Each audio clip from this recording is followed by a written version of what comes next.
If you'd like to know where all these pieces go back on this car, or you're doing a disc brake conversion kit on your own, stay tuned. I did a little more research last night on the old interweb.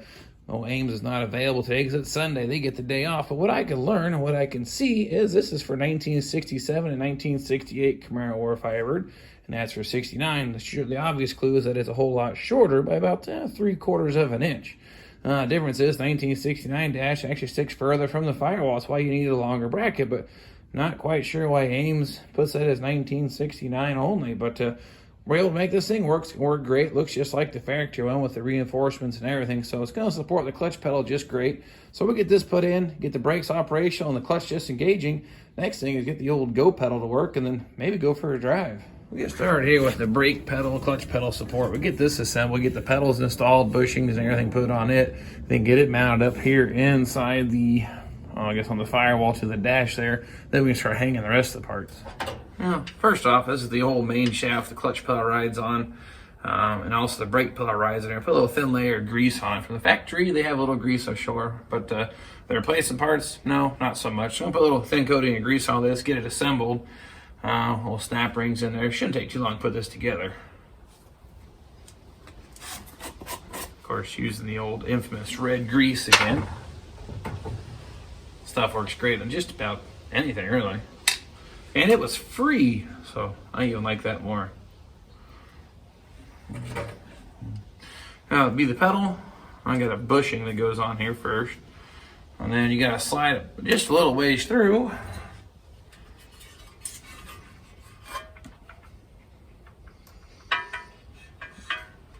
Then the brake pedal needs to go in next.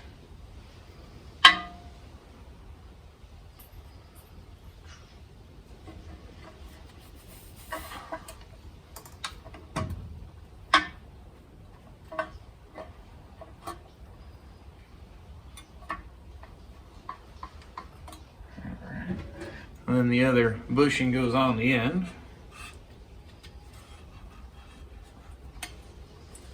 And there's a snap ring that goes in after that.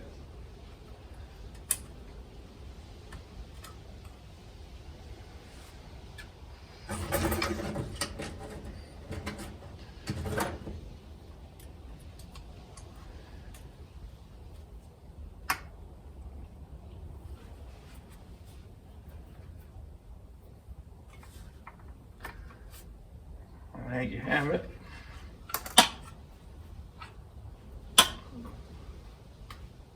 That's ready to be put in.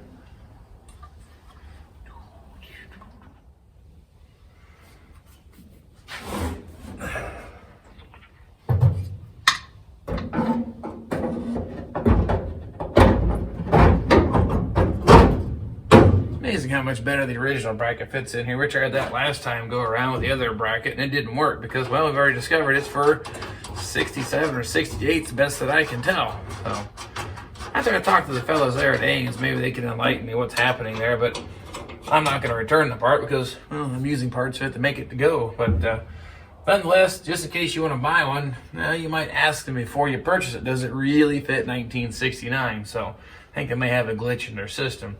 That looks a whole lot better. Putting the pedals in here, same height, so looking pretty good. The next thing here, we get the brake booster put on the other side of the firewall and start the nuts by hand and get everything all lined up. Do a little slight change of plans. I'm not going to mount the power brake booster up in place yet because I started thinking about it. It might be a whole lot easier to wrestle the Z-bar into place now. If you look here, here's the frame bracket, mounts to the subframe. You shoot right over here behind the steering gearbox. In front of my finger, you see the ball stud. That's the pivot point for the Z-bar. I wanted to run the mechanical linkage on this car. I want kind of a vintage feel when driving it because I think it's kind of a whole lot cooler and kind of fun. This is the part that's hooked to our pedal, and that'll attach to the Z-bar once installed. So put a little grease on that end, then get the Z-bar put into place. Then we'll wrestle the power brake booster in. Just in case you might have noticed, if you've ever had a car with a Z-bar, the grease fitting is normally closer to the linkage towards the transmission. Well, in this case, well, I can't run that because these 2-inch primary headers, they won't clear. Just isn't gonna happen. So I had to relocate the grease fitting towards the outside of the car just a little bit. I can go straight up now between the frame and the header to get this lubricated for a good operation. But just a little FYI for you, little things when you're modifying cars, things like this tend to happen, but just weld that hole shut. drill and tap through the hole for the grease fitting. Good to go.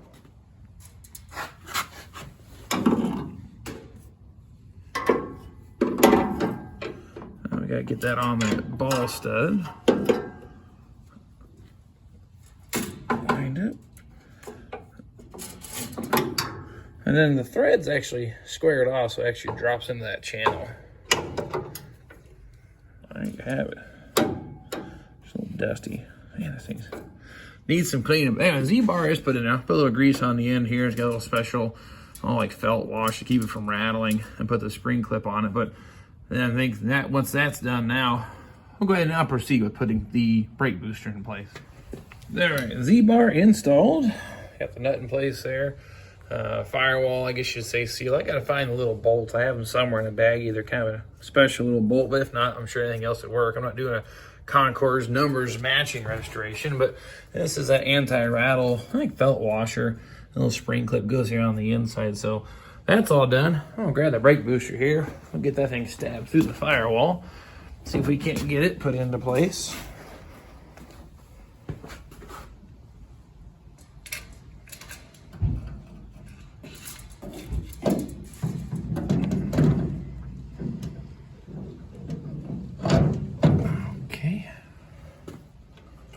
Start one of these here for just because.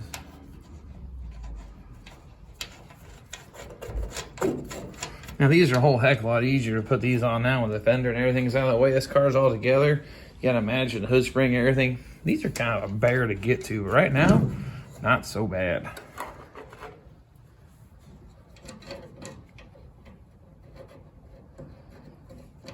First time I did a disc brake conversion on this car, I actually stole the parts off a 1970 Buick GSX. Stole the brake booster off it and the master cylinder spindles off the front and made it work. Those are actually the parts I took off this car and put on Project LeBron's before I sent it down the road. So they were still good parts, but I decided to get everything all new for this car this time around because I like the pretty anodized coating. It makes it look really cool under the hood. But let's get underneath it here and see if we get the brake pedal pinned off and then get these all tightened up. They'll figure out the brake lines for the master cylinder here next. Okay, now if I got lucky, that straddles. Right, it actually did. Okay, cool. This is where the brake pedal, of course, comes through, and it's actually lines up pretty close. So I'll get the pin that holds that in. Now, little fun fact, I've never seen 1969 actually have the return spring, but this actually mounts in this whole stack here, and you actually loop the springs to that, and it helps pull the brake pedal back up. But I've never seen one on 1969, but it must have came with that not 1969 brake pedal assembly. So, but I'm gonna go ahead and put it all on there just the same and get this brake pedal pinned off. All right, get you a little closer. Now what we've got is that mounted up in the hole here with the snap ring on there in place. And the cool part is the pedals are the same height. There's a rubber stop that goes on here for the clutch pedal. It's in place. It hits against that, and this is as high as the brake pedal is gonna go. So I've got that adjusted pretty close. I just kind of guessed where it needed to be up here. I'm sorry, the adjustment camera slip. There's a nut here, and you can actually adjust the clevis and turn the rod inside to change the pedal height, but I'm not gonna do nothing with it. They're both the same height, so that's gonna work pretty good. So pile of parts is actually diminishing quite greatly here. I'm down to, appears to be a master cylinder, proportioning valve, bracket, and a couple of lines. So let's do this one. All right, first off, kind of laid out the brake lines. These little 90-degree lines that come out of the master cylinder and go right into the proportioning valve. They have different size fittings, so it's almost idiot-proof. But anyway, I'll show you how they go on, which one goes where. This is the line that goes down to the driver's side brake hose mounting. Now, there's a little FYI. I bought this tubing kit from Inline Brake. They make stainless steel standard lines, but the thing they're going to ask you is the car originally come with drum brakes or disc brakes, because this bracket technically is different, where the brake hose mounts to the frame between a drum brake car and disc brake car. It relocates it just a little bit. So make sure you get that specified when you were ordering it. You are changing it to disc brakes, but it had drum brakes.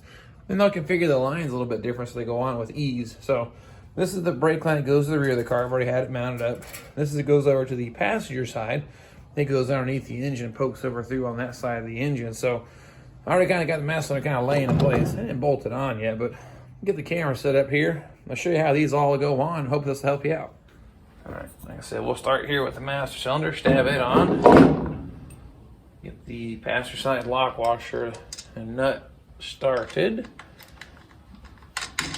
That'll work. And this is mounted loosely on the bracket, so you have a little bit of wiggle room. I'll do the same with it, just kind of get it into place.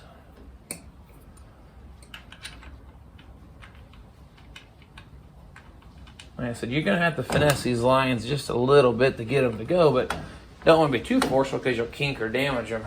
Now, I said the lines are almost idiot-proof. One has a larger fitting. It only fits in the rear port of the master cylinder, so you really can't go wrong there.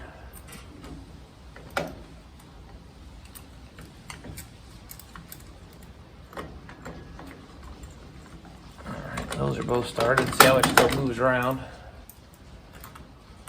And the front one, I guess I should describe that. The front one has both the same size fitting, so again, really can't go wrong.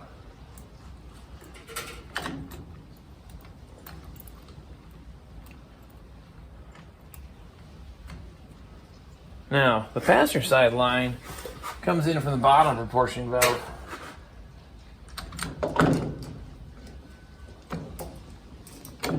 This is the advantage of leaving everything loose so you can get that lined up.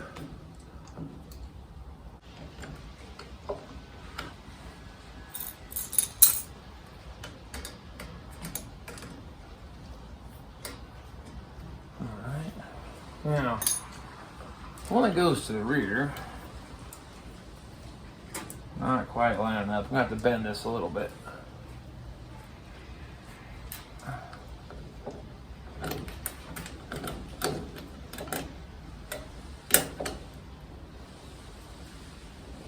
That wasn't too bad. Now those are all started. So far not going too bad here for me. Now this goes down to the driver's side down here to the brake hose to the caliper.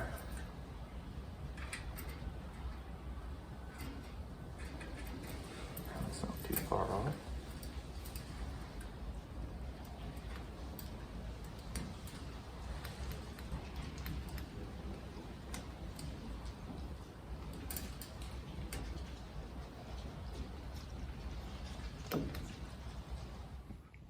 Okay, got all the lines started.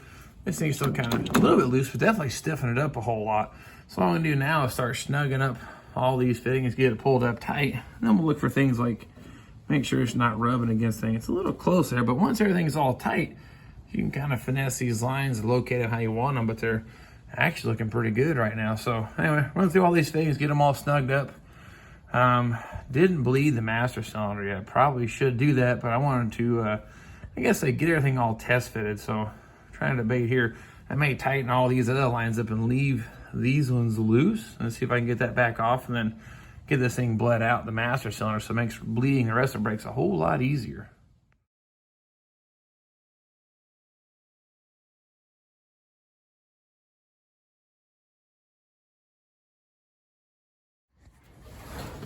All right, got all the brake lines all tightened up and secured and happy. I'm just gonna fill this full of fluid and then try to bleed the system, because it's 100% fluid free at this point. There's no fluid in this brake system whatsoever. So even if I bench bleed this, probably not gonna help out a whole lot because I'm just gonna keep pushing air through the system. So I'm gonna fill this thing with fluid, crack some bleeder screws, let it gravity bleed while I snug up the rest of the hardware here, and we'll let it sit for a bit and see if that saves you some time on bleeding this thing out.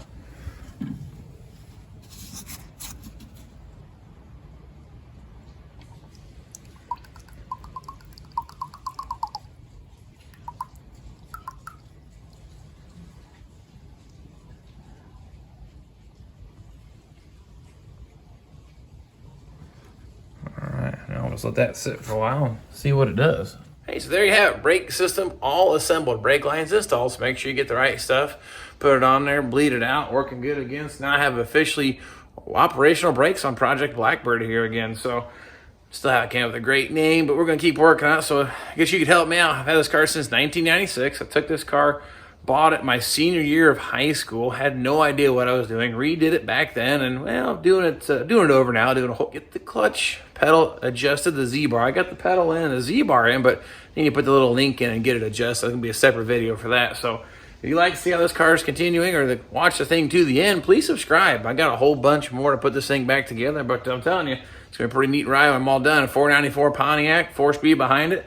Not sure what piece is going to break first, either the rear end or the 4-speed, or neither. Just probably blow the tires off. It probably never hook up. But if it did, I'm pretty sure the transmissions might weak link. What's your guess? Well, maybe you've built something like this before, but keep in mind it's a Pontiac 10-bolt rear end and a Muncie 4-speed, both relatively durable for its time, but well, this engine is not from its time. It just kind of looks like it might be. So anyway, appreciate you following me on the journey. Next step around, I'll probably work on getting the clutch adjusted up, get the fuel lines trimmed down like they're supposed to be routed, and then maybe put some gas in this thing and a battery and see if this thing will light off. And then after that, I'm going to gut the steering column, go through it, restore it, grease it up, clean it, paint it the right color. I'm going to change the interior color to black on this car. It was blue, but like I said, plenty more to go. If you'd like to see this thing come to the end, please subscribe, share it with your friends. And of course, if you like what you see, hit the like button. It's going to help me out. I'm trying to grow this channel because I love these Firebirds. Hoping a lot of people out there too, just the same. But anyway, I guess I'm going to get out of here, and we'll see you next time. Well, there you have it. All the parts installed. The ones left over, the ones that were extras, came as doubles in the kit